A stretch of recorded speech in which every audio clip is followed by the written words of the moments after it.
Baik,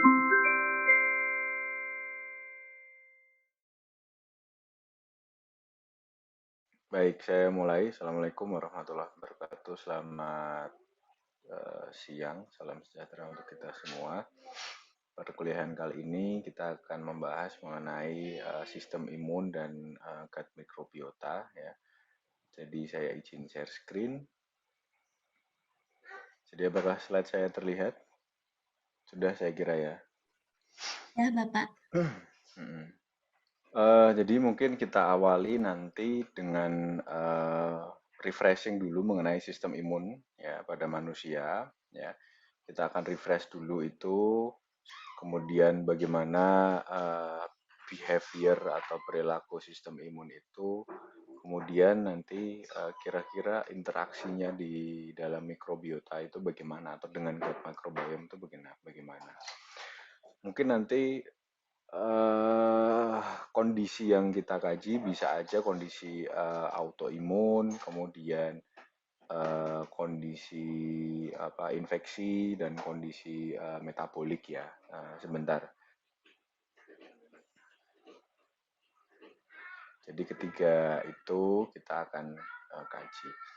Baik, saya akan mulai dengan sistem imun di manusia. Ya. Kita tahu bahwa dogma dari sistem imun kan ini ya. Jadi ada innate dan ada apa namanya adaptif. Ya. Jadi sistem imun innate itu kalau itu yang sudah dimiliki oleh manusia. Kalau kita bicara struktur anatomi ya ini kan ada limfa, ada timus, ada apa namanya eh, spleen ya. Spleen tuh di sini dan juga ada tulang ya. Nanti di dalam saluran pencernaan itu ada epitel ya. Nah, jadi sistem innate itu terdiri dari yang menjaga kita di permukaan tubuh ya dari beberapa jaringan atau organ yang ada ya. Jadi yang disebut dengan epithelial barriers. Nah, di jaringan-jaringan epitel ini ada banyak sel ya. Ada banyak sel yaitu sel fagosit, sel dendritik, komplement dan natural killer cell. Nah, mungkin sekedar ilustrasi. Jadi kalau waktu kita pertama kali misalnya ya, kondisi saat ini nih, misalnya nih, saya bicara dalam konteks COVID misalnya. Tiba-tiba tubuh kita terkontraksi dengan SARS-CoV-2. Nah, itu biasanya ya kalau bukan biasanya, tapi kalau melihat dari teori yang ada ya innate imun itu yang akan berperan dulu. Jadi epitel entah yang ada di hidung kita atau epitel yang ada di apa tenggorokan sampai di kerongkongan saluran yang apa namanya menuju ke paru-paru. Itu ya berespon mereka ya. Mereka berespon melakukan di situ kan ada makrofag, phagocytes ini salah satunya adalah makrofag ya. Ada makrofag yang kemudian melakukan fungsi fagositosis ya. Jadi eh, apa namun ada dendritic cell, dendritic cells dan komplement dan NK cell. Nah, kemudian kurang lebih mereka berespon kira-kira 12 jam ya. Nah, namun selanjutnya kalau respon awalnya itu tidak berjalan ya, masih terus berlanjut, maka tahap berikutnya itu akan masuk ke dalam adaptif, sistem imun adaptif atau yang diperoleh ya dengan keberadaan antigen, ya kan? Nah, di dalam tubuh kita atau di dalam sistem imun adaptif itu ada dua, yaitu sel B dan sel T, ya. Nah, sel B dan sel T itu punya behave yang berbeda, ya. Eh, Kalau sel B nanti lebih detailnya di bawah ya, bagaimana sel B dan sel T ini akan berespon, mekanismenya seperti apa. Namun dari sudut pandang waktu ya sel adaptif, imun adaptif itu akan diperoleh dari hitungan hari, minggu, sampai bulan. Ya, ya kalau konteksnya sekarang ya biasanya saat kalau kita bisa bertahan dari SARS-CoV-2, maka nanti setelah itu kita akan membentuk antibodi kan. Nah, antibodi itu bisa bertahan kalau banyak literatur sekarang bilang hanya maksimal 3 bulan, ya kan? Nah, tapi kemudian kemarin saya lagi mencari apakah pertanyaan di kepala saya, apakah kalau sudah 3 bulan mereka nggak bisa antibodinya hilang atau butuh signaling untuk membangunkan mereka. Nah, pertanyaan begitu. Jadi antibodinya itu 3 bulan itu maksudnya setelah 3 bulan itu hilang atau tetap ada, hanya apa responnya itu tidak terdeteksi. Ya. Terdeteksi lagi itu ketika ada antigen lagi. Jadi ketika ada SARS-CoV-2 lagi, kena lagi misalnya gitu kan. Lah kemudian kan eh, tentara ini kan, nah ini nanti akan saya cerita lebih detail di adaptif aja deh, nggak di sini. Terlalu awal. Nah, terus kemudian kalau bicara adaptif, di mana sebetulnya mereka bekerja. Jadi pabriknya itu di mana, kemudian kalau bicara pabrik distributornya itu siapa, atau apa namanya kalau kita bicara pabrik distributor itu misalnya pabriknya laptop ada di A, ya kan? Terus kemudian Amazon itu mereka punya gudang. Nah, gudang itu kan berarti kan tempat distributor. Tempat distributor itu ternyata untuk memperbanyak. Jadi kalau habis dari pabrik diperbanyak itu jadi stok gitu kan. Jadi stok itu artinya ya tetap ada di gudang tadi supaya kalau ketika dibutuhkan itu tidak perlu harus memproduksi lagi, tapi sudah ada di pabrik, sudah ada di gudang distributornya tadi. Nah, jadi kalau apa namanya?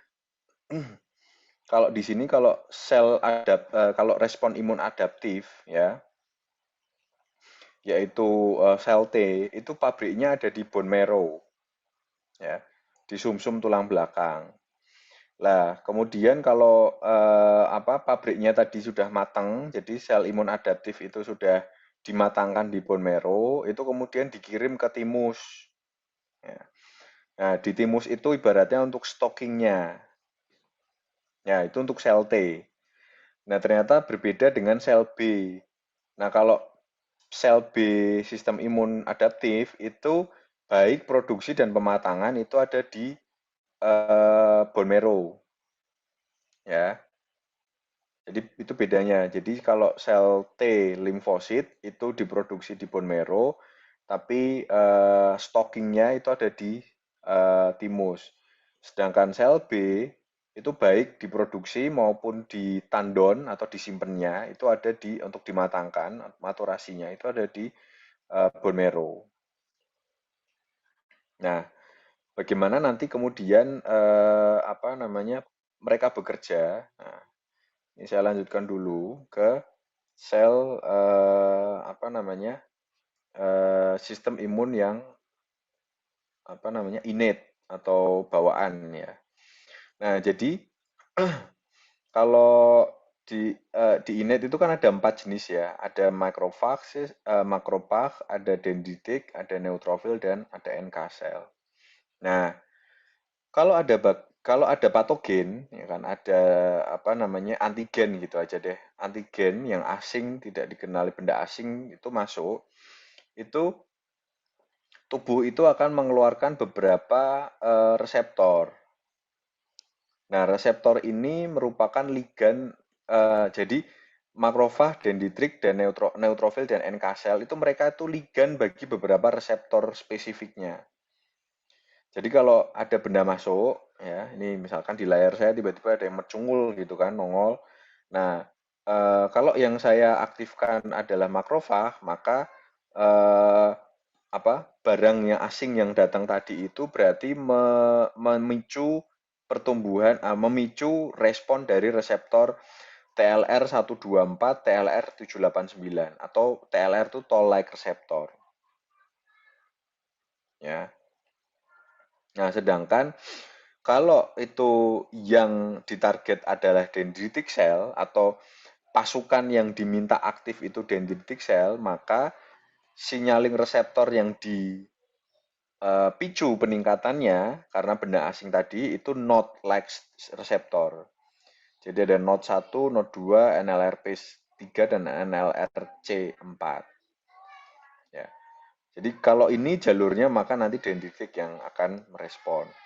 Nah, kemudian selanjutnya yang ini apa namanya selanjutnya adalah untuk neutrofil dan NK cell. Nah, jadi kalau yang aktif yang diminta maju adalah neutrofil dan NK cell, maka benda asing tadi itu memicu stimulasi ini ya, reseptor-reseptor ini. Nah, kemudian yang mereka lakukan apa? Nah, ternyata tiap tentara ini ya, makrofag, dendritik, neutrofil dan natural killer cell itu punya senjata berbeda-beda gitu. Nah, kalau makrofag itu senjatanya disebut dengan fagositosis ya. Kemudian ya fagositosis itu bahasa gampangnya itu adalah benda asing tadi itu difagosit dimakan. Dimakan oleh sel makrofag lalu kemudian ya udah di eh, di defense sedemikian rupa sehingga itu nanti kemudian masuk sampah selnya ya. Nah, kemudian kalau dendritrik itu mekanismenya adalah autofagi. Nah, jadi berarti kalau dendritic cell berarti nanti lysosom dari sel dendritrik. Jadi sel dendritrik itu kan tetap ada pasti di dalamnya ada inti selnya, ada mitokondrianya, ya kan? Ada lysosomnya. Nah, nanti berarti peran lysosom di sini perannya penting karena dia memainkan peran autofagi, ya. Jadi ada enzim-enzim dari lysosom itu akan mengikat apa benda asing tadi kemudian dimasukkan ke dalam recycle bin atau sampah daur ulang ya untuk kemudian nanti diproduksi lagi tapi sudah dalam keadaan teman artinya sudah nanti ketika terjadi lagi ada benda asing itu udah langsung dikenali gitu bukan teman ya tapi lebih tepatnya eh, material genetiknya itu sudah dikenali begitu. Nah, kemudian untuk yang neutrofil dan NK cell itu ada dua, yaitu apoptosis dan inflamasi, ya, atau mengeluarkan inflamasom. Nah, inflamasom itu sitokin-sitokin itu juga termasuk inflamasom. Nah, nah, di sini ada irisan nanti antara innate dan adaptif. Ya, jadi kalau ngelihat gambarnya ini kan, mana tadi? Nah, kalau ngelihat gambarnya ini kan seolah-olah setelah innate selesai, kemudian lanjut ke adaptif gitu kan. Padahal tidak. Mungkin pada degree tertentu, pada derajat tertentu, di 12 jam setelah paparan, itu sistem imun innate itu masih ada bekerja tapi dalam degree yang levelnya rendah. Atau sudah ganti misalnya fagosit sudah, dendritik sudah, masih nggak mempan, lalu yang terakhir ya berarti NK cell. Ya. Nah, bagaimana nanti irisannya itu nanti kita lihat di slide berikutnya. Jadi di sini statement saya ada saya tambahkan ya. Jadi adaptive immune response is not independent of innate. Jadi mereka itu saling berhubungan. Nah, sekarang kita berbicara adaptive immunity atau specific immunity ya. Kita tahu ada sel B dan sel T, ya kan? Ini saya putus dulu sebentar ya. Ini innate-nya sudah sel-sel apa tentara tentara adaptif ya tentara innate itu apa aja dan bagaimana cara mereka menyerang atau membinasakan musuh itu sudah ada di bawah ya. Nah, sementara itu nanti kemudian kendaraan atau apa namanya eh, istilahnya pintu gerbang yang dibuka karena keberadaan benda asing itu yang mana itu masing-masing ada reseptornya sendiri. Jadi ibaratnya reseptor ini kayak pintu gerbangnya. Ya, jadi ternyata apa namanya? Oh, kalau ada benda asing X, ternyata yang berespon gerbangnya apa eh bergetar itu misalnya ini TLR 789. Oh, berarti makrofagnya harus siap ada di tempat karena hanya makrofag yang bisa membuka gembok 789 ini. Ya, begitu loh analoginya. Ya. Oke.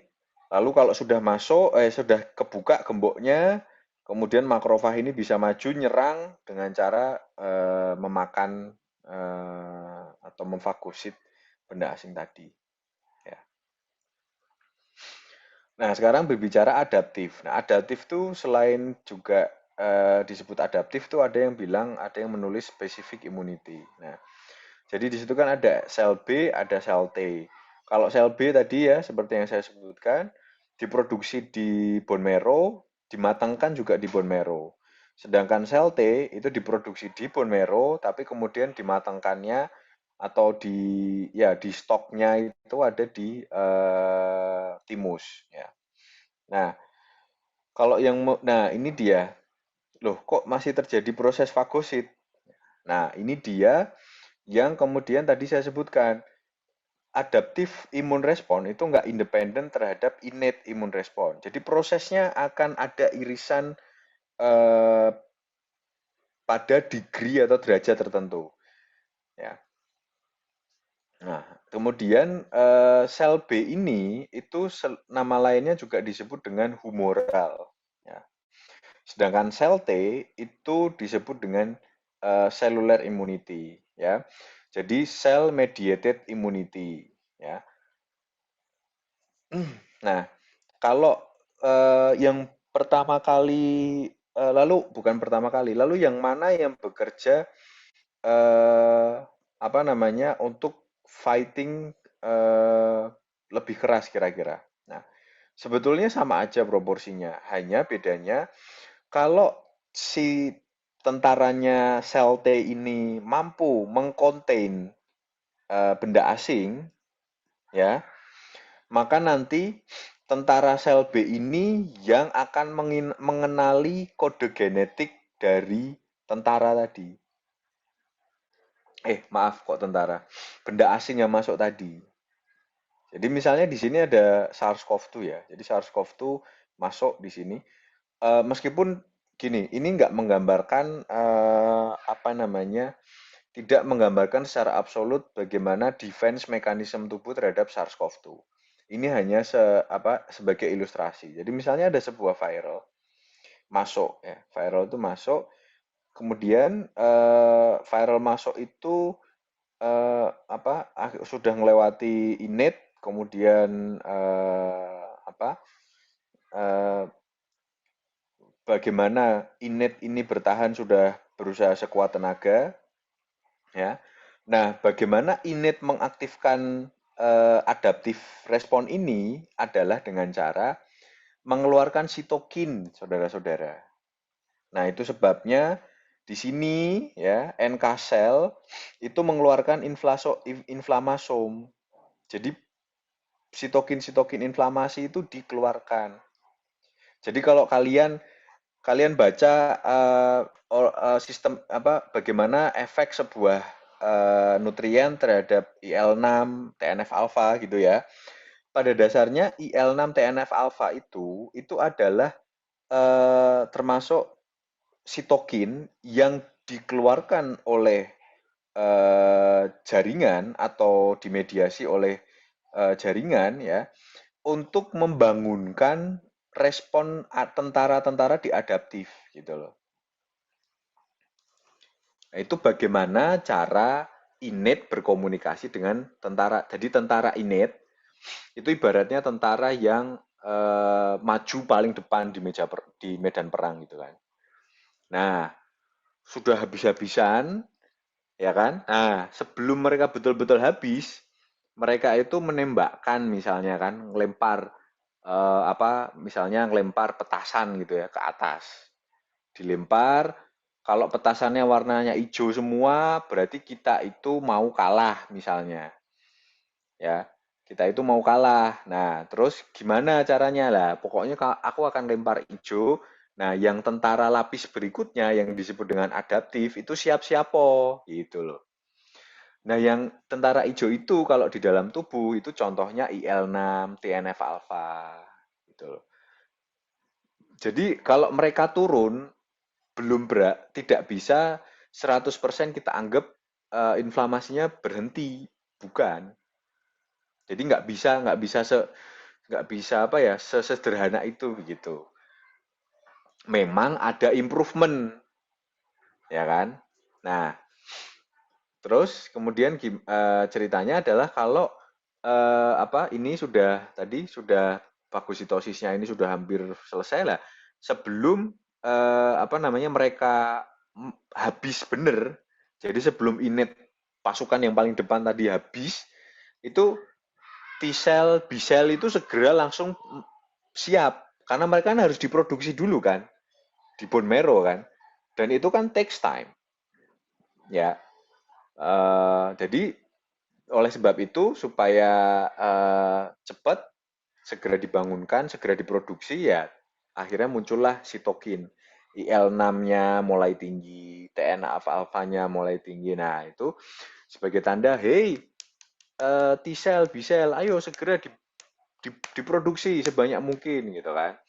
Nah, itu. Jadi fenomena apa sitokin meningkat itu bukan bukan jadi indikator respon imun bukan, tapi itu ya iya tapi bagaimana mekanismenya itu seperti yang saya ceritakan tadi. Jadi inetnya dulu maju. Nah, sebelum inetnya habis supaya adaptifnya sudah diproduksi, nah dengan cara melepas sitokin itu. Nah, kemudian apa namanya? Nah, ini kan ini contohnya ini. Ini ada bakteri. Ini contoh ya, contoh ilustrasi yang menurut saya ini cukup enak diikuti.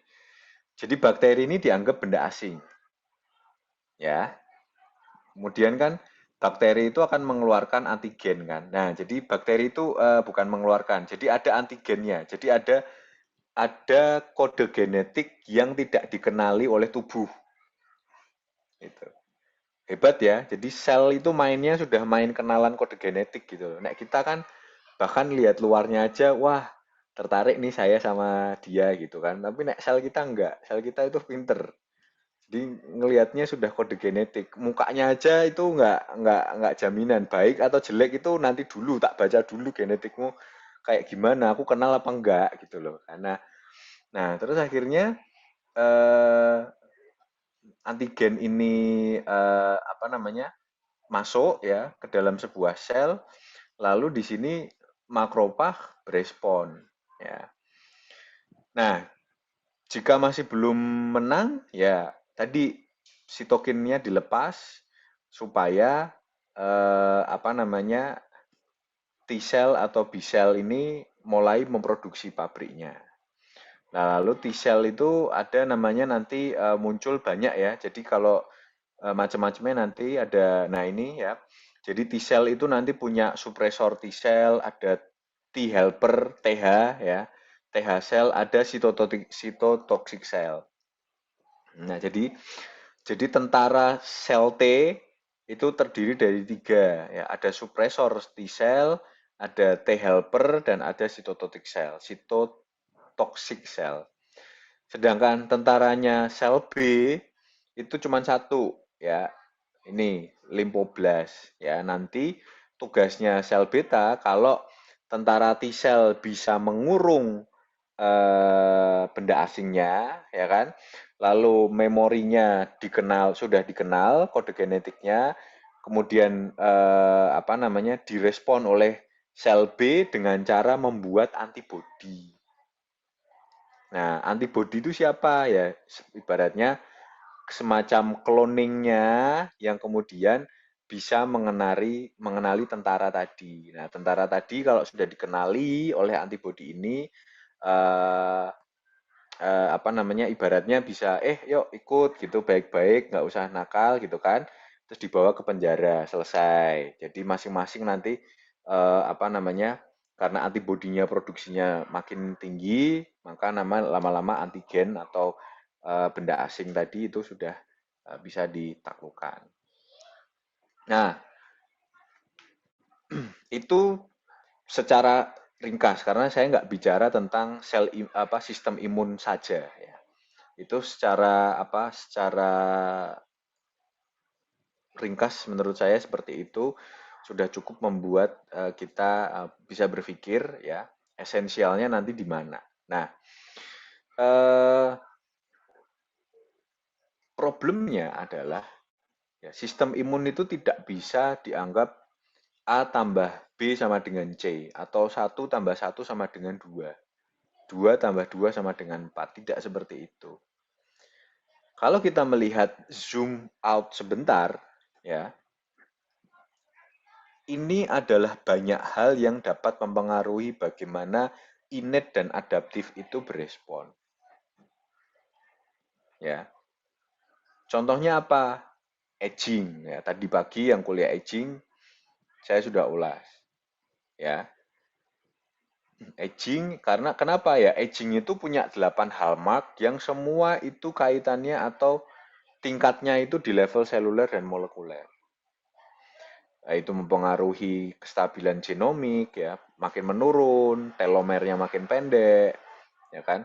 Kemudian keseimbangan selulernya mulai menurun, proteotasisnya menurun, ya. Nah, kemudian selanjutnya jenis kelamin, ya. Ternyata respon sebuah intervensi kaitannya dengan sistem imun itu bisa saja berbeda antara laki-laki dan perempuan. Ya, makanya saat ini saya sedang mencoba mengeksplor untuk personalized nutrition, ya, itu tidak hanya dari apa yang disebut dengan variasi genetik. Kita juga bisa mendekati dari sex differences atau perbedaan antara laki-laki dan perempuan, ya kan?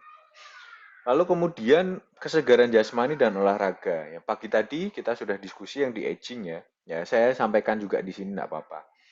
Jadi setelah kita olahraga, ya, terutama yang terbiasa olahraga itu ada hormon namanya hormon irisin yang diproduksi, yang itu berpengaruh terhadap ketahanan telomer. Di mana kita tahu telomer itu banyak berisi material genetik penting di dalam telomer itu. Jadi semakin banyak hormonal terkait dengan erisin ini, maka telomernya terjaga panjangnya. Karena semakin pendek, maka material genetik yang terbawa itu makin kecil, makin nggak lengkap. Ya. Tapi semakin panjang, chance-nya semakin lengkap dan semakin teratur struktur asam aminonya. Nah, kemudian obesitas. Ya, di banyak kasus ya, nggak usah banyak kasus deh. Saat ini aja ya, ketika pandemi COVID-19 itu obesitas itu menjadi salah satu komorbid, ya. Dan mungkin kalau mau dipotret di Indonesia ya, itu apa namanya yang meninggal karena keparahan atau jadi misalnya seseorang terkena SARS-CoV gitu kan, lalu kemudian apa respon imunnya buruk, lalu terjadi perburukan dari mild, moderate, lalu sampai ke severe, akhirnya meninggal, itu salah satunya adalah obesitas. Toh kalaupun mereka survive, selanjutnya yang dihadapi oleh orang obes ini adalah dysregulasi glukos. Makin banyak sekarang penelitian-penelitian atau bukti evidence yang menunjukkan orang obes yang dulu kena SARS-CoV-2 dan survive, ternyata saat ini yang dihadapi adalah uh, disregulasi glikemik, yang mereka segera jatuh ke type 2 diabetes, atau bahkan ya enggak usah nunggu nanti, ya seiring recovery-nya mereka ternyata mereka mendevelop type 2 diabetes. Ya. Kemudian ada penyakit kronis lain yang menyertai cancer, ya kan, cardiovascular diseases yang lain, ya. Kalau saya bicara cardiovascular diseases, yaitu jamak, berarti ya semua penyakit yang berhubungan dengan jantung dan pembuluh darah. Kemudian terganggunya siklus sirkadian, ya. Anda bisa bayangkan kalau siklus sirkadian terganggu, maka hormon-hormon stresor ya itu makin banyak terproduksi, sedangkan hormon-hormon yang rileks itu makin banyak yang terrepress gitu kan. Itu juga bisa mempengaruhi sistem imun. Kemudian stres, ya stres itu dalam hal ini yang saya maksud adalah depresi. Kemudian yang tidak kalah penting ya nanti yang akan kita diskusikan yaitu kesehatan mikrobiota usus. Ya, mengapa dan bagaimana nanti kita lihat. Ya, oh ya satu lagi yang tidak kalah penting adalah vaksinasi. ya. Karena kalau vaksinasi itu adalah sebuah metode yang sudah diakui ya dengan memasukkan antigen yang sudah ditidurkan gitu kan untuk kemudian dikenali menjadi antibodi ya. Ya. Sehingga nanti kemudian menstimulat tubuh memproduksi antibodi lagi sendiri gitu. Nah, bukti-bukti yang terkait dengan gut microbiota ya. Kita mulai dari autoimun lalu kemudian nanti ke infeksi lalu kemudian ke metabolik ya. Nah, ini dengan celiac disease ya. Ini bagaimana diet kemudian mempengaruhi komposisi gut microbiome lalu kemudian bisa mengaruhi outcome dari penyakit celiac disease. Kita tahu celiac disease itu salah satu khasnya adalah leaky gut barrier. Jadi ada defek di dalam tadi ya. Jadi epitel itu kan layer pertama kita di innate kan. Nah, tapi ada beberapa orang yang karena reaksi autoimun, jadi sistem imunnya itu tidak mengenali apa namanya, tidak mengenali tubuh itu sebagai teman, melainkan sebagai antigen, begitu peristiwanya. Nah, sehingga terjadi disrupsi. Namun ada banyak yang kemudian kan bertanya, kenapa mereka mengenali tubuh bukan sebagai teman, gitu kan? Pertanyaan selanjutnya kan begitu, itu pertanyaan kritis gitu loh. Jadi saya mungkin akan juga menstimulasi Anda untuk mempertanyakan dan mempertanyakan ya. Karena dengan begitulah kita akan terpacu untuk banyak baca ya kan dan melihat sesuatu itu dari perspektif helikopter view yang komprehensif. Nah, pertanyaannya kenapa bisa begitu ya? Jadi ada banyak asumsi atau banyak hipotesis ya. Mulai dari karena faktor lingkungan. Jadi kalau faktor lingkungan tadi ya, kalau kita bicara aging, ada 8 hallmark aging, salah satunya adalah epigenetic disturbances atau gangguan epigenetik. Jadi mungkin sudah dari ibunya, lalu kemudian ibunya punya potensi ya tadi aging ditandai dengan ketidakseimbangan genom, lalu dia melahirkan seorang anak ya kan. Nah ternyata salah satunya itu yang apa namanya pada anak itu mengalami autoimun gitu. Nah, bisa seperti itu ya. Atau dalam perjalanannya ada konsumsi ya. Jadi dari di sini dalam hal ini adalah makanan gluten ya, yang kemudian itu menstimulasi leaky gut ya, sehingga terjadi translokasi ya bakteri patogen yang harusnya tetap ada di dalam intestinal untuk keluar dan itu melakukan crosstalk dengan susunan saraf pusat ya. Nah, banyak kok kejadian ini kalau itu orang Indonesia yang kemudian pindah di negara apa maju begitu ya, bukan negara maju ya saya bilang ya negara yang konsumsinya lebih banyak roti gitu kan. Kalau kita kan nasi ya, nasi kan otomatis orang makan nasi itu kan karena nggak ada glutennya kan nggak mungkin teridentifikasi, ya kan?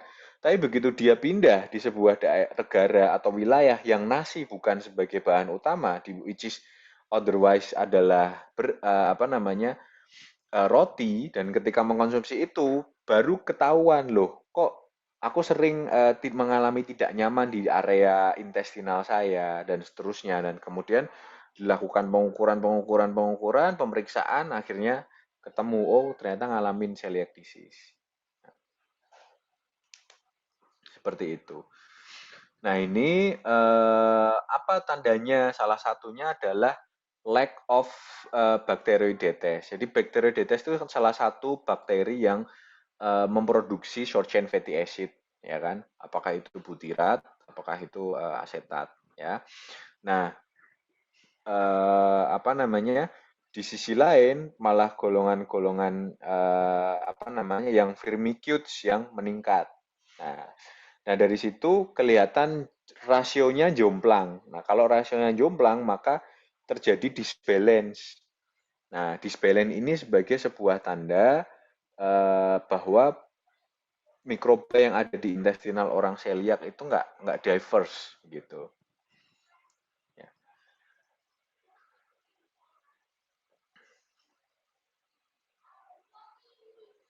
Nah, ini ya, jadi yang khas salah satunya di celiak itu adalah jumlah bakterioidetes yang rendah ya. Bakteri-bakteri atau ya mikroba, maaf mikroba yang masuk ke villa bakterioidetes itu ekspresinya rendah sekali. Nah, terus kemudian eh, ya tadi karena ekspresi dari bifidobakteria yang itu adalah bakteri yang positif ya atau memberikan efek positif, itu kemudian salah satu karena itu kan tadi kan saya bilang itu salah satu bagian dari respon di innate ya kan. Nah, begitu itu terus-menerus terjadi untuk membangkitkan adaptif supaya mengenali antigennya, maka kan dia mensekresi sitokin-sitokin. Nah, salah satunya TNF alpha. Sehingga sitokin itulah yang digunakan sebagai biomarker yang bisa diukur di dalam serum gitu. Nah, terbukti di sini ketika ya diberikan probiotik yang mengandung Bifidobacterium, salah satu dari villa Bacteroidetes ya, supaya kan kalau Bacteroidetesnya naik, ya kan, apa namanya rasio dengan Firmicutes itu tidak terlalu jomplang sehingga diharapkan diversity-nya meningkat ya. Dengan diversity meningkat, maka respon sistem imunnya mulai lebih baik. Dengan lebih baik, maka nggak perlu mungkin sampai ke adaptif, gitu kan. Atau kalaupun tetap adaptif, itu nggak sampai yang mengalami sebuah terminologi yang disebut dengan badai sitokin. Jadi cukup pada degree tertentu saja, itu sudah cukup menekan, merepress benda asingnya. Nah, sehingga ditandai dengan TNF alpha level yang menurun.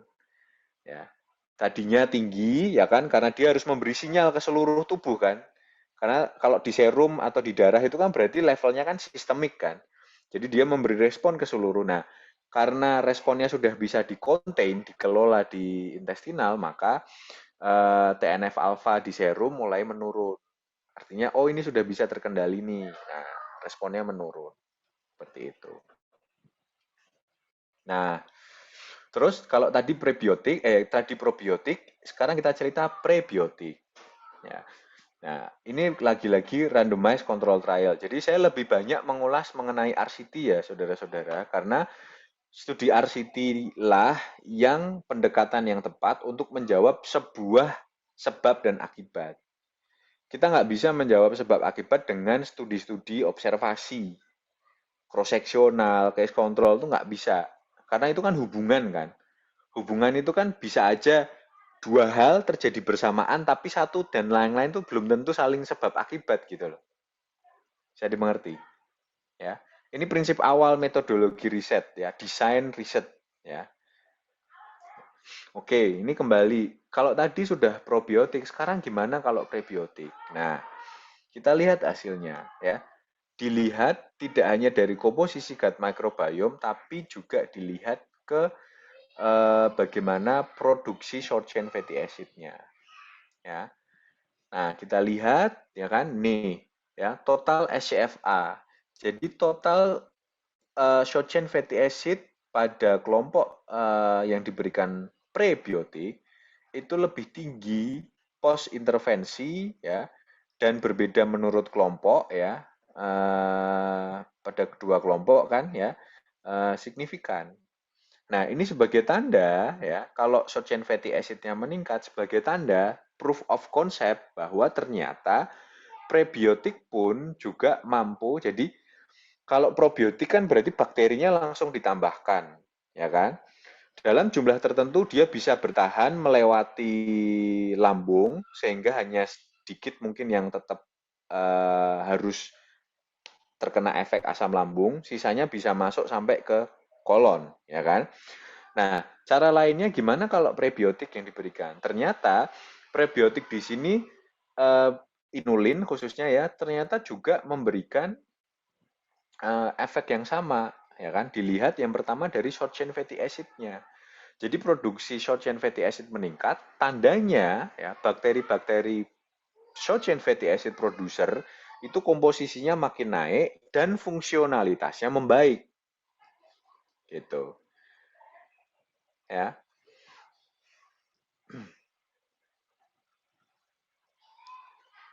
Nah, kemudian lagi ya, eh, randomized double blind placebo control trial memberi bifidobacterium juga ya.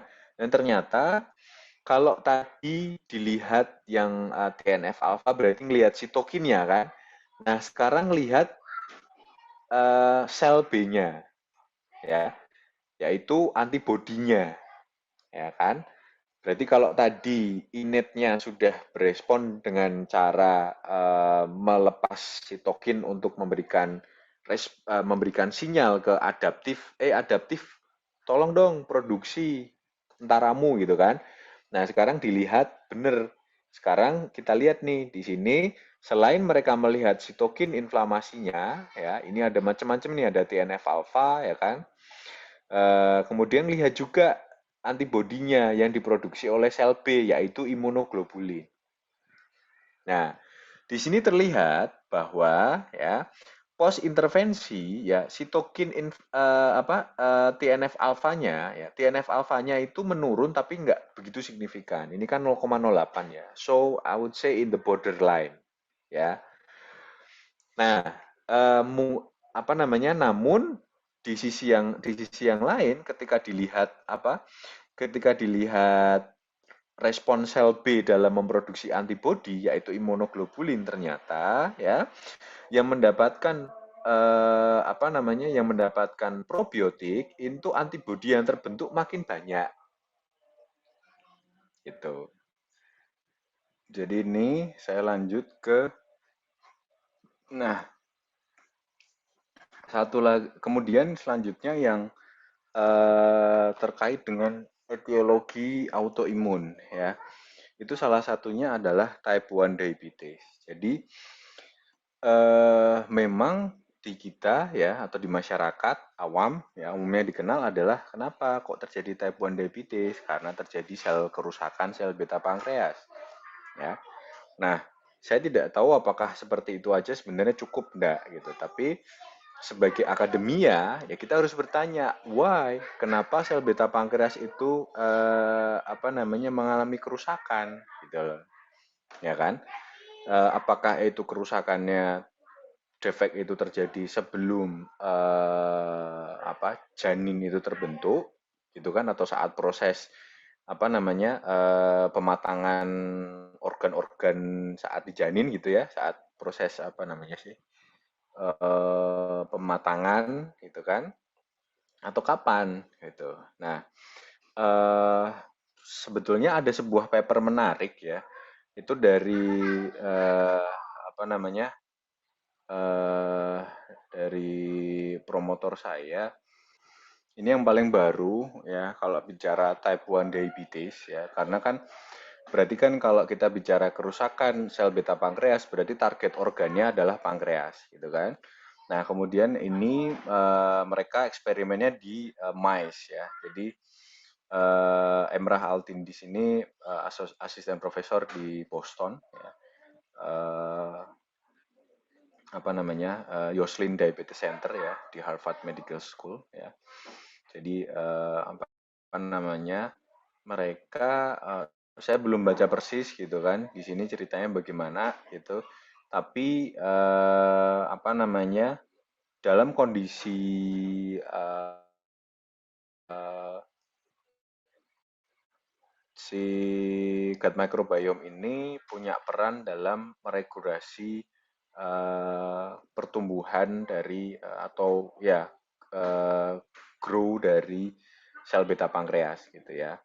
Eh, ini ini bisa diterima ya di jurnal diabetes ini karena mereka melakukan translational research. Jadi mereka melakukan eksperimen dulu di mice, kemudian kelihatan mekanismenya pathway-nya terbukti, proof of concept-nya lalu naik ke prediabetes overweight laki-laki ya.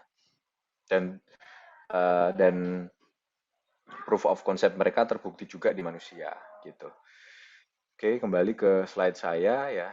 Jadi ini sementara ini mereka melihat kalau di type 1 diabetes itu mereka melihat dari lactulose dan mannitol rasio. Ya. Jadi lactulose dan mannitol rasio pada kelompok yang diberikan probiotik itu rasionya menurun. Ya, rasio lactulose dan mannitol yang tinggi itu commonly berkaitan dengan intestinal permeability dan itu juga terjadi ternyata pada type 1 diabetes. Itu ceritanya. Ya, untuk type 1 diabetes. Nah, kemudian sekarang terkait dengan IBD atau inflammatory bowel disease. Ya. Nah, ternyata sudah ada ya systematic review dan meta analisis ya efek pemberian prebiotik probiotik dalam IBD. Jadi terlihat bahwa apa namanya produksi dari gut microbiome itu kan kita tahu bahwa gut microbiota itu memproduksi metabolites ya dan yang kita tahu memberi benefit itu kan short chain fatty acid ya dan ternyata terlihat pada pasien yang IBD setelah dikarakterisasi baseline-nya itu ternyata apa namanya lebih rendah gitu kan jadi terjadi apa namanya IBD itu kan ada dua ya jenisnya ya ada yang case yang apa namanya ada yang kayak jadi tadi celiac disease itu masuk dalam kategori IBD ya. Ada yang celiac disease dan ada yang apa UC itu apa ya ulcer ulcer apa ya ya ulcerative Colitis colitis ulceratif. itu. Ya, kolitis ulceratif. Nah, kolitis ulceratif sama CD ini apakah pola short chain fatty acid-nya itu sama? Ternyata nggak konsisten. Ya. Jadi memang nggak ada baku bahwa pola pola rendahnya short chain fatty acid antara celiac disease sama kolitis ulceratif itu sama itu tidak ada. Ya. Selanjutnya dengan etiologi autoimun itu adalah pada pasien-pasien multiple sclerosis ya.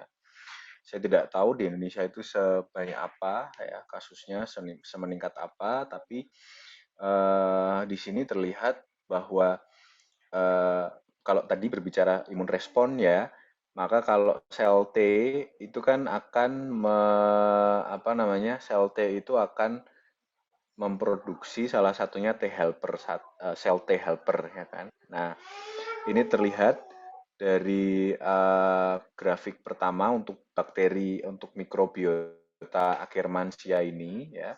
Kelihatan dari baseline lalu kemudian apa namanya diberikan probiotik pada kelompok yang diberikan intervensi itu terjadi kenaikan artinya komposisinya di sini apa dapat dipertahankan ya karena kita tahu ini mirip seperti orang di metabolic syndrome ya. Jadi Akkermansia municipila itu pada orang sindrom metabolik itu cenderung menurun, lalu kemudian pemberian probiotik yang ada Akkermansia municipalanya itu diberikan ya, itu memperbaiki profil metaboliknya, glukosnya baik, insulinnya makin sensitif gitu ya.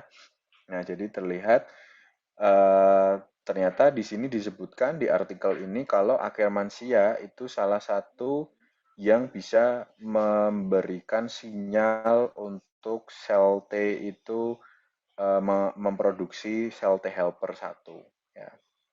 Nah, kemudian ada bakteri-bakteri lain ya. Di sini saya tidak akan sebutkan satu persatu ya kan. Saya hanya tekankan pada satu yang itu cukup cukup dikenal di banyak literatur ya. Kemudian pada rheumatoid arthritis ya. Kita tahu rheumatoid arthritis juga salah satu penyakit dengan etiologi autoimun ya. Di sini pembelian probiotik dan kemudian dilihat apa namanya sitokin signalingnya. Jadi atau sitokin levelnya. Yang kembali saya mengulang ya, sitokin itu dikeluarkan atau disekresi ya sebagai apa namanya eh, sebagai penanda bagi innate terhadap adaptif untuk memberikan responnya ya. Nah, ya pada kelompok probiotik itu meningkat, kita tahu kalau interleukin 10 itu nah ini yang masih agak saya pun juga masih terus membaca ya. Eh, Kapan sebuah sitokin itu disebut ada yang memberikan respon antiinflamasi dan ada yang memberikan proinflamasi. Nah, itu harus dibaca dengan teliti ya. Karena kebanyakan memang di banyak penelitian yang dilihat adalah yang proinflamasi. Jadi karena ada inflamasi ya kan, maka dilihat degree sitokinnya ya. Tapi kemudian ada juga yang mencoba melihat lah, kalau proinflamasinya turun, mestinya antiinflamasinya naik gitu kan. Nah, ini harus dibaca dengan teliti ya. Ini kok dugaan saya kok interleukin 10 interleukin 10 rasio dan interleukin 10 12 ini apa namanya? Menunjukkan bagaimana rasio yang pro terhadap anti atau sebaliknya anti terhadap pro ya. Itu terus kemudian terkait dengan SARS-CoV-2 atau infectious disease ya. Saat ini karena momennya adalah COVID, makanya saya ulas. Jadi yang kiri ini publish di GAT ya. Jadi paper yang sebelah kiri ini, kiri saya, yang hand kiri ya, kayak di kiri Anda, itu apa namanya publish di GAT Journal. Jadi mereka melihat komposisi mikrobiota ya dan disfungsional respon imun eh, berdasarkan keparahan karena atau akibat. Saya di awal pernah menyampaikan menyinggung kalau nggak salah ada sebuah kalimat di mana dilihat mild, moderate, dan severe ya. Kemudian dilihat degree-nya itu, kemudian dibandingkan gut microbiome dan disfungsional sistem imunnya atau kegagalan respon imunnya. Jadi ternyata eh, apa namanya apa yang mereka temukan di sini adalah apa namanya semakin parah atau semakin ya tingkat keparahan itu selaras dengan disbiosis dari mikroba ya disbiosis dari mikroba dan kemudian itu selaras dengan kegagalan bagaimana respon imun itu apa namanya mengcounter dari apa namanya mengcounter dari eh, eh, mikroba sistemik atau sirkulasi darah, tapi mereka juga melihat dari level tisu ya jaringan ya. Yang paling mudah ya memang jaringan itu bisa terlihat di sini. Saya tidak tahu persis, saya belum membaca dengan cukup detail ya. Bagaimana mereka melihat tisu damage itu? Ya, mungkin nanti saya akan baca lebih detail ya. Apakah tisu damage itu dilihat dari penampakan ronsen dari paru-paru gitu kan? Atau yang lain ya. Tapi di sini jelas. Nah, di sini pertanyaannya kemudian yang kita pikirkan adalah kalau begitu nih ya, ketika orang terkontraksi SARS-CoV-2 dan mengalami COVID-19, disbiosis mikrobiotanya itu sebagai secondary effect karena SARS-CoV-2 atau memang dari awal orang ini ya mengalami disbiosis sehingga ketika terkontraksi SARS-CoV-2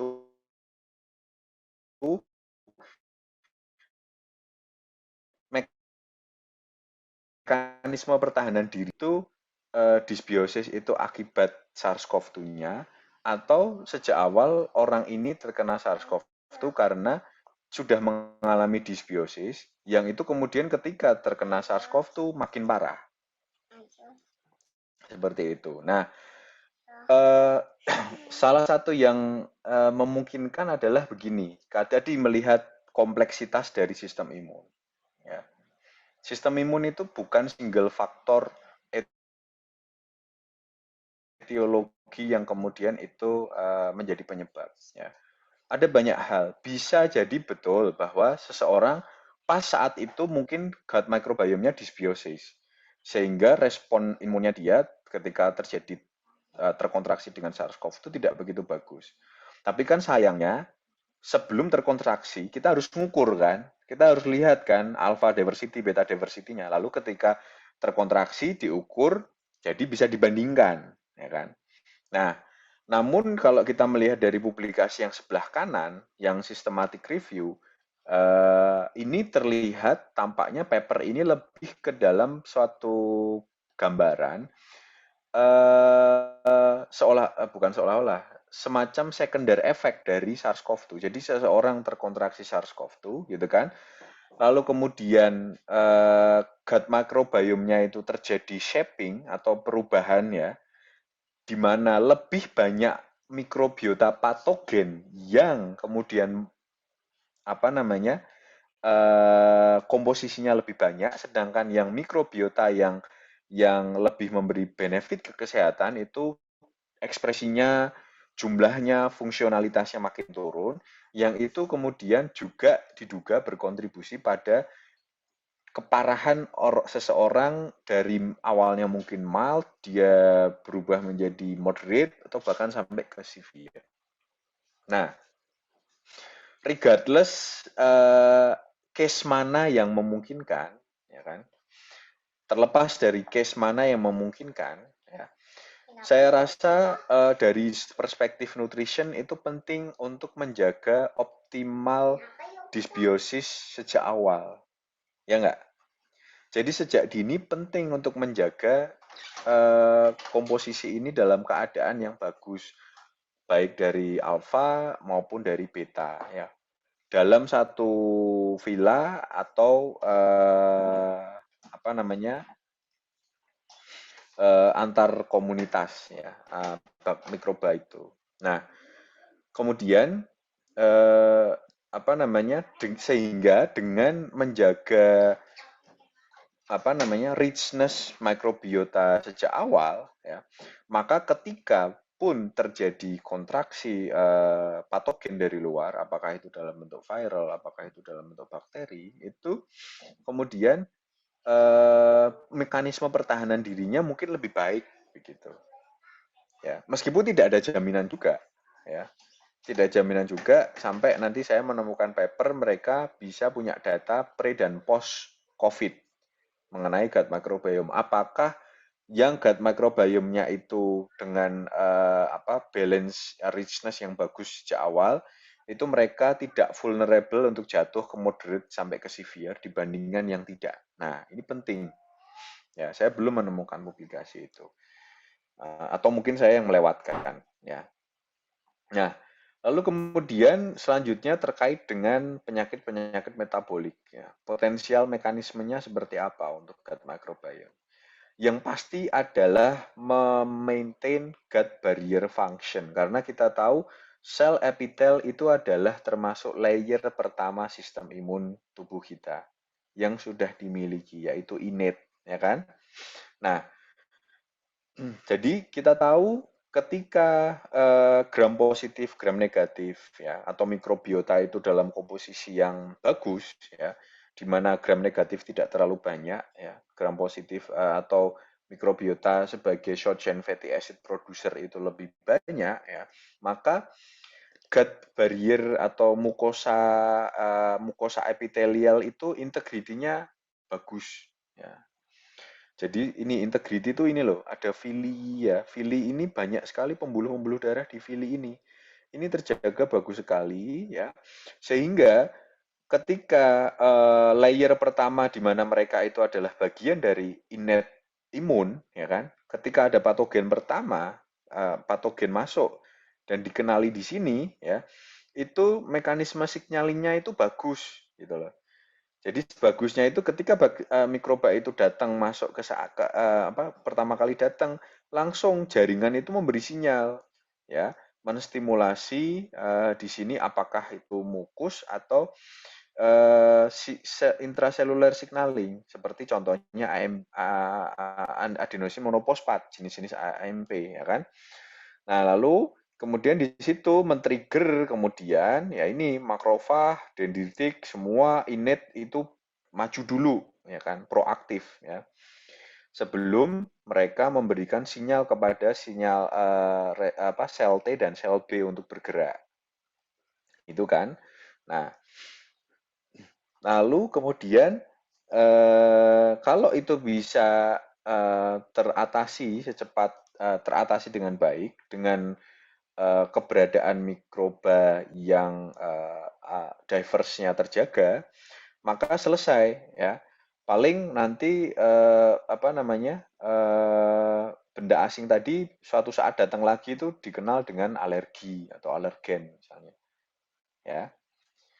Nah, tapi kalau sampai terjadi inflamasi, ya, maka sebetulnya eh, area pertama sistem imun, ya, yaitu innate, yang dimana itu apa namanya tempat majunya tentara-tentara awal, ya, makrofag, dendritik, kemudian neutrofil, ya, NK cell itu gagal, maka ya eh, ya bertahan mungkin hanya ada beberapa sebagian kecil, ya, dari innate, ya, sel-sel atau apa namanya tentara-tentara dari innate yang mampu bertahan untuk memberikan sinyal ke si adaptif tadi, ya.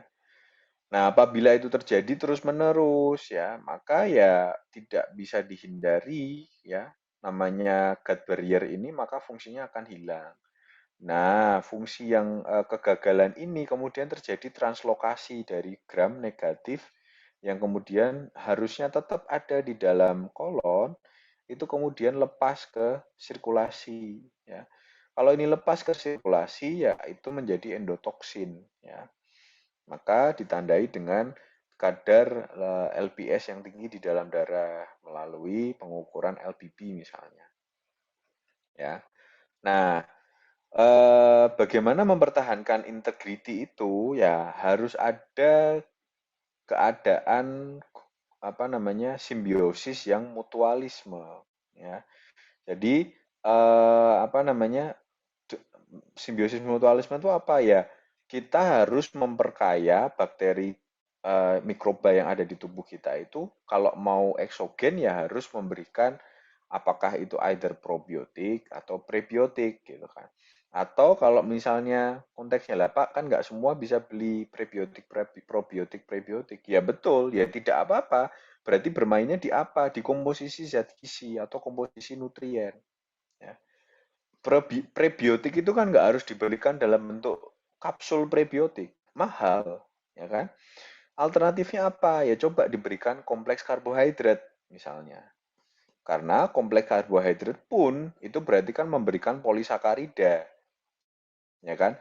Kalau kompleks karbohidrat biasanya kaya akan apa glukosa kompleks atau ya apa namanya sumber gula kompleksnya, ya kan? Fiber, kemudian kaya akan antioksidan atau zat aktif dalam bentuk polifenol misalnya, ya, sehingga respon sel adaptif itu eh, apa namanya produksi mereka itu kenceng gitu kan.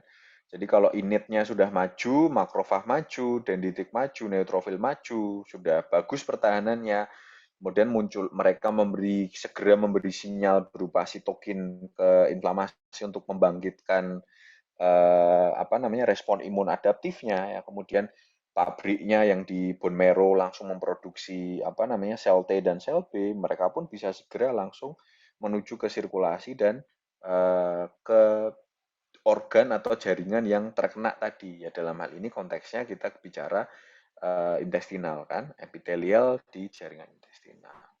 Nah, ini yang kemudian kaitannya dengan metabolic disease, ya. Jadi translokasi gram negatif ini yang kemudian dijadikan culprit terjadinya salah satu yang menginduksi low chronic grade inflamasi. Jadi adanya endotoksin, ya. Nah, ada sebuah studi yang menarik. Saya tidak tahu apakah sudah saya, oh kayaknya nggak saya cantumkan ya. Jadi apa namanya? Mereka ingin melihat sebetulnya obesity-nya atau high fat diet-nya, ya, atau high fat high calorie diet-nya sih yang eh, menyebabkan ini gitu kan. Nah, waktu itu di paper itu di American Journal Clinical of Nutrition sampai ya tetap belum bisa menjawab gitu. Karena gimana pun ketika orang diberikan high fat high calorie berarti dia akan mengalami weight gain kan. Nah, weight gain itu bisa berpotensi menjadi obese. Nah, apakah leaky gut barrier ini terjadi beberapa waktu setelah high fat dan high kalori atau nunggu sampai mereka menjadi obes dulu? Dalam arti berarti harus ada weight gain dulu, ya kan? Kemudian IMT naik, maka dari situ baru kemudian kelihatan. Nah, seperti ini harus terjawab dengan semacam continuous measurement ya. Jadi dari inisial seseorang mendapatkan high fat, high calorie diet, LBB-nya diukur sampai misalnya dianggap orang sudah obes. Nah, baru dibandingkan. Kalau ternyata progressiveness-nya ternyata LBB-nya levelnya naik, berarti kan dapat diduga, maka nggak usah nunggu sampai menjadi obes dulu. Ketika sudah high fat, high calorie consumption itu terjadi, maka potensi leaky gut barrier itu sudah juga tak ada, gitu kan. Namun ya saya rasa kalau di human ya pemberian high fat, high calorie itu kan nanti akan berhadapan dengan etik ya. Itu etis apa enggak gitu kan. Oke, sampai di situ. Nah, sekarang picture yang holistik ya. Jadi kita melihat interaksi sistem imun, diet, dan makrobiome. Nah, itu tidak bisa lepas dari tadi yang sudah eh, saya jelaskan di awal ya. Di sini kan ya. Ternyata di sini SCFA itu atau nutrien itu menjadi ligan bagi TLR dan NOD. Nah, kita kembali nanti Anda bisa buka slide di awal ya. TLR itu kalau makrofag itu kayak pintu gerbang bagi makrofag ya kan untuk maju ya kan. Nah, makrofag itu kalau disupport dengan nutrien yang adekuat terhadap reseptornya ya kan, maka reseptornya akan makin sensitif apa namanya membuka pintu bagi makrofag untuk menangkap benda asing tadi gitu ya. Ini dilihat di sini terlihat jelas ya. Kemudian selain itu juga nanti di level intraselulernya ya ketika adaptive immune response itu sudah terbentuk maka eh, apa namanya bisa menurunkan beberapa reaksi atau menghambat beberapa reaksi yang berkaitan dengan oksidatif stres, seperti menurunkan nitric oxide, kemudian menurunkan redox atau reaksi reaktif oksigen spesiesnya. Kemudian sel B-nya ya, sel B-nya ini pabriknya mampu makin menambah produksi antibodinya atau imunoglobulinnya. Ya. Dan di sini jelas bahwa diet itu diharapkan bisa meningkatkan fermentasi mikrobiota. Fermentasi apa? Ya fermentasi metabolites-nya. Ya. Dietnya seperti apa? Ya ini ya fiber, low sugar, high iron, ya fatnya diprioritaskan ke PUFA, MUFA, ya. Kemudian vitamin E, vitamin D juga, ya, dan seterusnya. Ini adalah komunikasi atau sebuah bentuk interdependensi antara diet, imun, dan makrobiota. Nah, ini tadi sudah di awal ya. Nah, perspektifnya adalah bahwa ya sistem imun itu memang satu sistem pertahanan dari patogen di dalam tubuh kita. Ya. Nah, pada kondisi yang autoimun ya to some extent ya sistem imun itu membuat sebuah kesalahan dengan mengenali tubuh sendiri sebagai antigen gitu. Namun pada kondisi yang fisiologi atau yang normal ya, sistem imun itu bekerja seperti yang selama ini diduga ya. Mulai dari innate respon dulu, kemudian ke adaptive respon dengan berbagai macam sel-selnya atau tentara-tentara yang ada di yang dimiliki oleh masing-masing respon, ya kan? Ada mungkin yang sistem reaksi cepat, ada mungkin yang sistem reaksinya lamban. Nah, reaksi cepat itu innate-nya. Jadi kalau polisi ada reaksi cepat, ya itu innate-nya, ibaratnya gitu. Nah, nanti setelah innate-nya apa namanya? Innate-nya membawa jadi gini. Jadi innate itu kemudian melepaskan sitokin supaya adaptifnya itu bersiap-siap, sudah diproduksi tentaranya, gitu kan? Nah, tapi ingat ya, eh, produksi itu tidak berarti seketika itu langsung berfungsi. Jadi sel B dan sel T itu ketika sudah diproduksi banyak di bone marrow, itu tidak seketika mereka itu langsung berfungsi dor dor dor dor, dor gitu, tidak, ya. Ada gap. Nah, ada gap itu ada waktu di mana mereka itu harus dikenalkan dulu. Dikenalkan dulu dengan penjahat yang sudah ditangkap oleh sel innate tadi.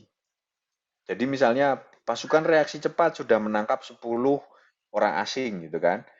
Terus sitokin signaling sudah dilepas, maka pabrik bone marrow sudah memproduksi sel B dan sel T. Nah, sel T dan sel B ini belum tahu tuh mau ngapain mereka.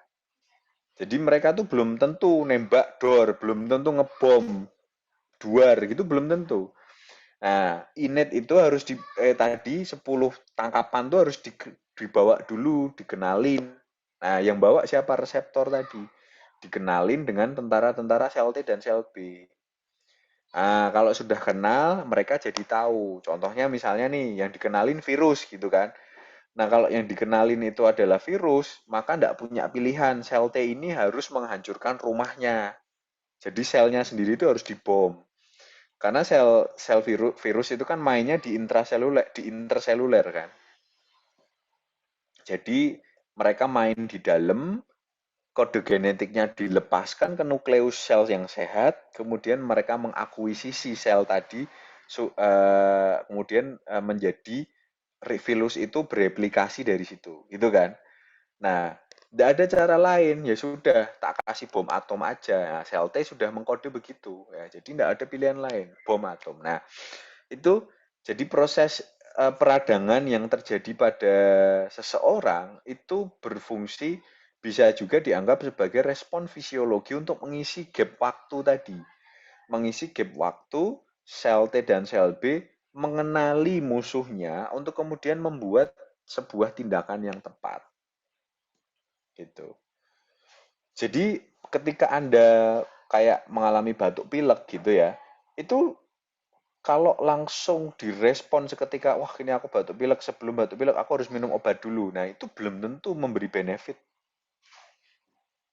Bisa jadi justru malah memberi counter attack. Jadi malah justru responnya nggak bisa salah gitu loh. Makanya saya apa namanya? Mungkin ada beberapa orang yang sudah paham proses itu. Jadi kadang ya udah dibiarin dulu. Kenapa? Ya karena kita batuk pilek, ada anget sedikit itu semacam respon sistemik maupun lokal ya untuk memberikan kesempatan sel T dan sel B kita itu mengenali musuh kita, lalu mereka nanti mengambil tindakan bagaimana gitu. Makanya kadang-kadang ditunjang dengan dietary intake yang memadai, kemudian konsumsi tadi ya, makanan-makanan yang antioksidan dan lain sebagainya yang support yang memadai, kemudian olahraga yang dalam batas wajar, orang demam masih bisa ya beraktivitas, tidak banyak tidur saja begitu ya. Dalam tataran tertentu nanti setelah beberapa hari ya ternyata memang bisa recover sendiri gitu lah. Bisa jadi sel T-nya sudah tahu mau ngapain, sel B-nya udah tahu mau ngapain, ditunjang dengan apa namanya tadi boosting ya, itu secara otomatis sudah bisa sendiri gitu, tanpa harus adanya medikasi.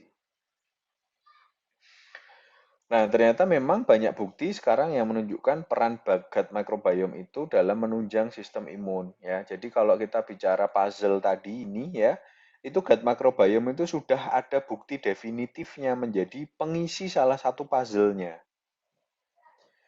Jadi kalau ini adalah puzzle, bulatan ini adalah puzzle saya ya.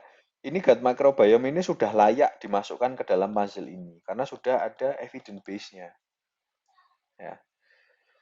Jadi dan yang terakhir adalah ya. Jadi ketika kita mau berbicara tentang sistem imun, kita nggak bisa lepas dari puzzle ini.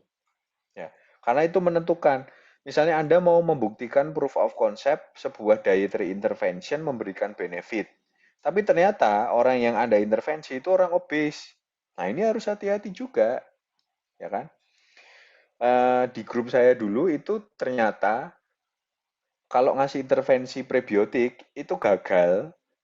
Jadi kalau rekrutmen sampel gitu kan, ada yang overweight, ada yang obes, ada yang prediabetes. Ternyata di obes dan prediabetes itu nggak ada manfaatnya. Terlihat hanya pada orang yang overweight. Nah, ini kan memberikan sebuah pemikiran ternyata phenotype seseorang ya itu juga menentukan efektivitas sebuah intervensi. Itu. Baik, kira-kira sampai di sini ada pertanyaan?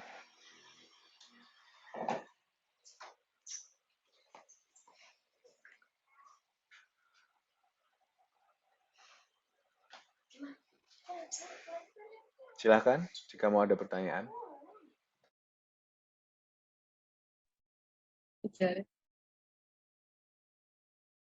Apa mau tanya kalau Ya, untuk silahkan. pasien-pasien dengan gangguan jiwa, pasien-pasien ODGJ itu kan dengan pola makan yang sembarangan, maksudnya semua aja dimakan, kadang makanan basi dimakan gitu.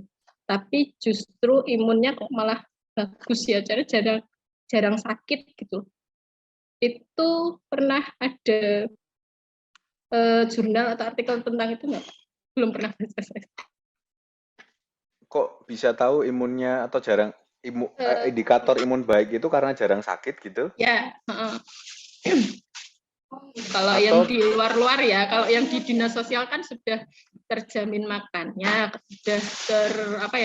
sudah terprogram. Kalau yang di ODGJ yang di luar-luar, kalau kita lihat kan sepertinya jarang.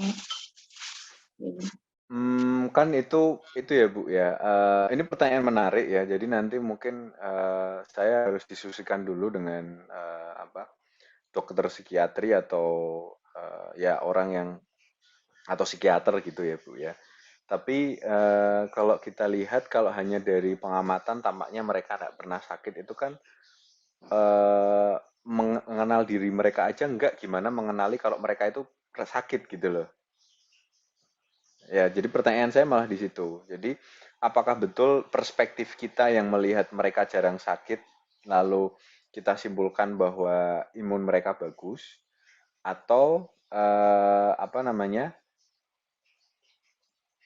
Ya karena atau justru karena ya tadi tidak mengenal dirinya sehingga mungkin rasa sakit pun tidak bisa dikenali begitu kan.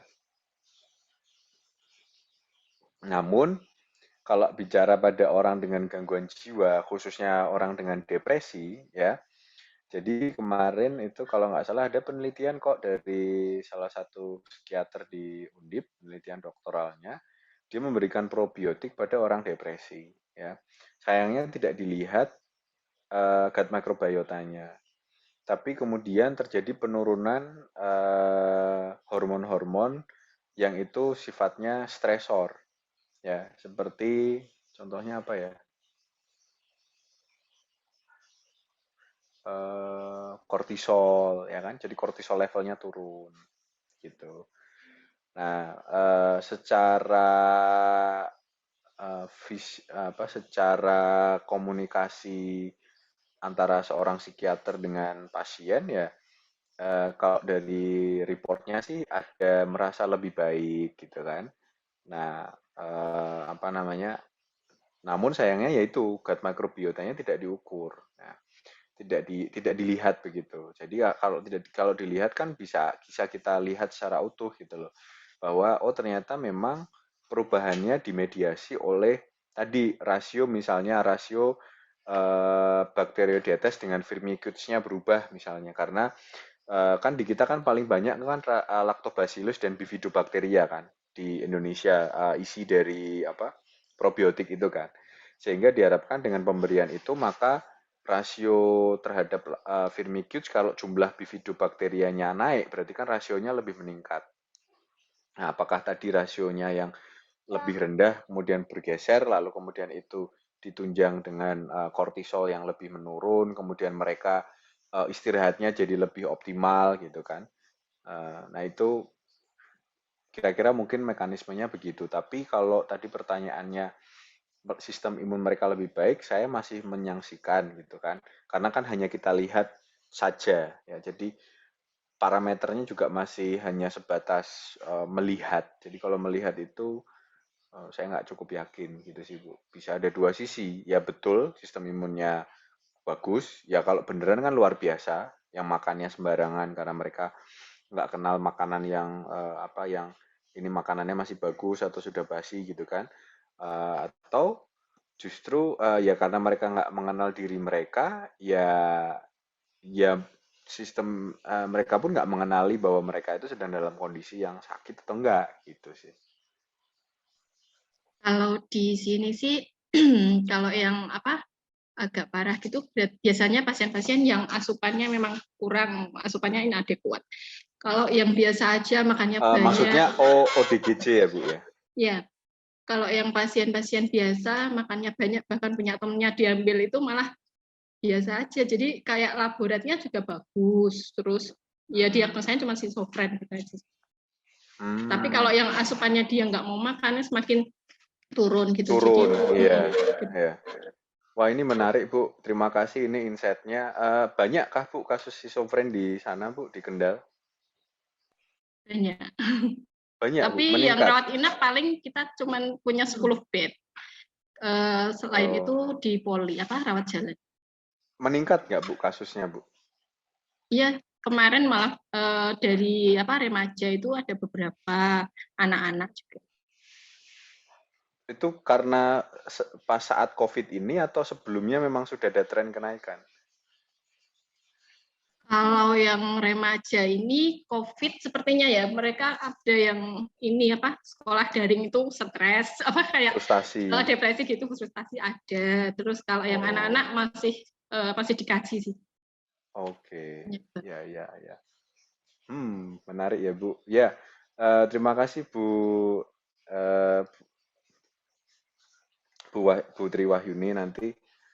Saya rasa saya perlu diskusi dulu dengan apa psikiater ya. Artinya eh, ya patofisiologinya itu penting untuk kita kenali terlebih dahulu ya. Ya lumayan lah nanti buat bahan diskusi saya dengan karena eh, sudah dari lama saya sendiri dengan partner saya itu berdiskusi tentang gut brain axis itu. Jadi crosstalk antara gut dengan brain gitu loh.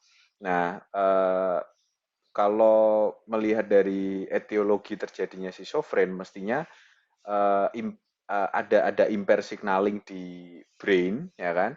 Yang kemudian itu eh, apakah dipengaruhi, apakah independen atau dependen dengan komposisi mikrobiota salah satunya atau fungsi gut salah satunya ya. Ya tadi fungsi itu berarti bicara tentang bagaimana gut itu memproduksi SCFA, bagaimana gut itu memproduksi apa namanya atau mikrobiota yang ada di gut itu mampu berkomunikasi dengan sistem imun apakah itu innate maupun adaptif begitu kan. Lalu kemudian itu ada komunikasi langsung dengan apa namanya brain. Tapi ya nanti saya belum bisa menjawab secara definitif sekarang, tapi saya akan coba pelajari lebih lanjut ya. Ya, Karena menarik terima kasih artinya ya. kalau orang adekuat konsumsinya berarti secara eksogen supply supply zat gizinya berarti kan terpenuhi ya Bu. Nah kalau supply-nya adik, jadi tadi kan disebutkan kalau orang schizofren yang konsumsinya adekuat atau bahkan mau makan punya temennya begitu kan, berarti kan supply eksogennya kan bagus kan. Nah supply eksogen bagus kalau Ibu ahli gizi menyiapkan menu dengan komposisi yang baik ya kan, yang ada kompleks karbohidrat, ada refine, ada buah sayurnya semua lengkap, berarti kan dapat diduga ya, dapat diduga keseimbangan zat gizi eh, pada orang schizofren tadi itu bagus dan itu menunjang sistem kekebalan tubuhnya. Sekalipun ya misalnya hipotesis saya tadi tidak terbukti, sekalipun dia tidak mengenali dirinya begitu loh. Jadi inline dengan tadi pernyataan Putri Wahyuni selanjutnya, dibandingkan dengan schizofren tapi nggak mau makan. Itu ternyata respon sistem kekebalannya juga makin menurun. Nah, berarti kan inline dengan itu kan. Jadi bisa aja misalnya nih mau bikin eksperimen nih, misalnya sama-sama schizofren, sistem imunnya diukur gitu kan di awal. Nah, asupannya juga diukur, mau ditembak pathway yang mana misalnya untuk sebagai mediator mekanismenya diambil, lalu kemudian dibandingkan apakah betul zat gizi tadi merupakan kontributor utama independen terhadap tadi perubahan body weight dan lain sebagainya. Nah, ini penting. Jadi di situ nanti Ibu bisa membuat hipotesis yang kuat atau pembuktian hipotesis bahwa pada kondisi yang schizofren pun, degree schizofren itu ada macam-macam juga ya kalau nggak salah ya kan. Nah, mungkin pada tipe tertentu ya kan, dengan suplai zat gizi eksogen yang adekuat ya dan seimbang ya kan, ternyata mampu mempertahankan sistem imun dia. Sedangkan yang tidak dapat suplai ternyata menurun dan memang itu dibuktikan dengan biomarker tertentu di dalam darah yang Anda ambil misalnya. Gitu. Begitu Bu Triwahyuni. Ya Pak, terima kasih. Terima Soalnya kasih. penasaran. Sekarang Ya, itu yang inadequate malah positif COVID kok, kasihan. oke. Itu hampir di semua pasien yang inadequate, Bu. Baru ada satu sih Pak. Yang Nah, lainnya antigen negatif. Makanya saya penasaran kok pakainya bisa. antigen ya, Bu Iya ya. pakai antigen. Bisa jadi kan kalau pakai PCR bisa aja sebetulnya mereka positif hanya city value-nya pakai cut off tertentu misalnya, ya kan? Ya, karena saya nggak bisa, karena memang betul, jadi cut off city value itu bisa bukan dimainkan saya bilang ya, tapi bisa ditetapkan untuk mengevaluasi keadaan positif dan negatif. Sebagai contoh deh misalnya, jadi kemarin ya ini saya nggak segan sih cerita, memang satu rumah kami itu COVID ya, lalu kemudian ketika dites PCR awal itu saya kebetulan yang city value-nya paling tinggi. Itu aja di level 35, sorry 36, 38. Itu masih positif ya. Berarti lab tempat saya analisis PCR dia menggunakan cut off bisa jadi 40. Jadi kalau sudah di atas 40 baru mereka bilang negatif. Gitu. Nah, karena di literatur banyak ada yang menggunakan city value 34 untuk mengatakan negatif. Jadi di atas 34 itu sudah susah. Tapi kalau saya berdasarkan pengalaman dulu saya melakukan PCR di jaringan adiposa untuk mengetahui ekspresi gen satu reseptor ya, itu 34 ke atas, 35 ke atas itu sebetulnya sudah susah terdeteksi. Jadi semakin city value-nya 34 ke atas itu sebetulnya ekspresi gennya sudah bisa diabaikan gitulah. Nah, kemudian akhirnya ada salah satu dari kami ya yang untuk memudahkan saya bekerja mengkondisikan, akhirnya ada yang kami kirimkan ke isoter gitu. Nah, ketika sampai di isoter cuma 2 hari itu kemudian dites PCR negatif. Wah, saya langsung surprise. Wah, hebat ya. Ini PCR di isoter itu kan terpadu ya. Saya bertanya, ini cut off mereka berapa gitu kan. Karena pada kenyataannya setelah 10 hari ya, setelah 10 hari sebentar mohon maaf. Ada apa, Dek? Mau pengen keripik. Boleh, boleh. Setelah 10 hari ya, setelah 10 hari itu masih positif dengan tadi Saya sudah negatif karena CT-nya sudah di atas 40, tapi tadi ada beberapa ya termasuk anggota keluarga saya ya, CT-nya sudah 37, 38 itu masih positif. 10 hari akhirnya ya mau nggak mau tambah 3. Nah, ini tadi kalau misalnya Bu ada riset terkait dengan itu, kalau pakainya antigen ya harus dipikirkan karena riset itu kan kalau gold standarnya PCR ya berarti kan harus pakai PCR.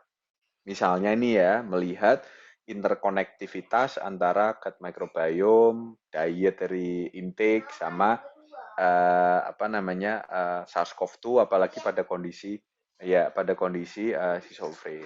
Ya, ini menarik ya, menarik. Pasiennya nggak banyak, jadi nanti bisa bisa masuk mungkin ke case studies atau ya clinical research atau sejenis itulah gitu. Kalau Bu Triwahyuni tertarik mengkaji ya nggak bisa pakai antigen karena kalau antigen kan nggak cukup spesifik ya gitu. Tapi Soalnya di menarik. sini kalau apa yang PCR itu khusus buat yang antigennya sudah positif sih Pak. Jadi Iya, antigen itu untuk konfirmasi screening. kan. Iya, iya, untuk konfirmasi. Ha. Ya, saya memahami artinya situasi protap ya, protap regulasi ya memang seperti itu gitu sih. Oke, ada lagi mungkin yang mau ditanyakan? Hati-hati ya, kita enjoy ya ini angka schizofren naik itu tadi kata Bu Dewi ya. Jadi ya saya mohon maaf misalnya ini tiba-tiba ada interupsi di layar saya begitu ya.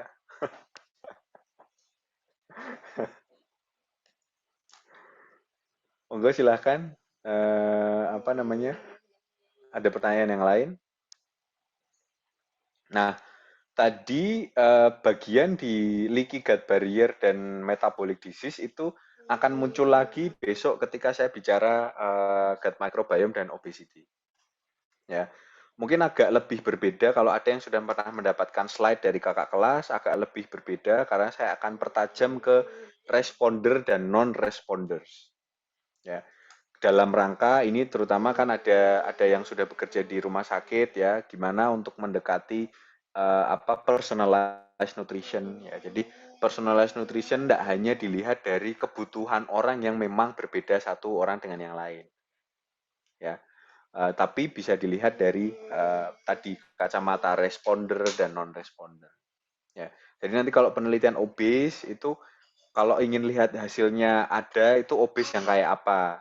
Tapi kalau obes yang sudah bagaimana itu kalau ini jelas kemungkinan besar nggak akan kelihatan efeknya. Kenapa ya? Karena di banyak studi sudah seperti itu, gitu.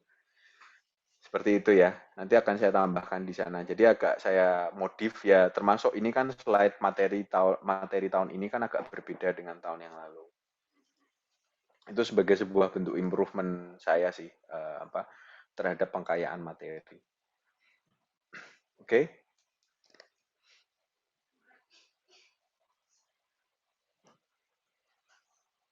Mungkin jika tidak ada pertanyaan lagi, bisa kita sudahi. Ya. Terima kasih atas perhatiannya dan saya mohon maaf apabila ada yang kurang berkenan. Ya. In case pada satu kondisi ada yang ingin ditanyakan, silakan bisa melalui format. Ya. Nanti akan saya coba jawab apakah itu secara tekstual, tertulis langsung ya, atau secara lisan nanti saya jawab pada saat kuliah berikutnya. Gitu. Ya, baik ya. Terima kasih. Sehat-sehat semuanya.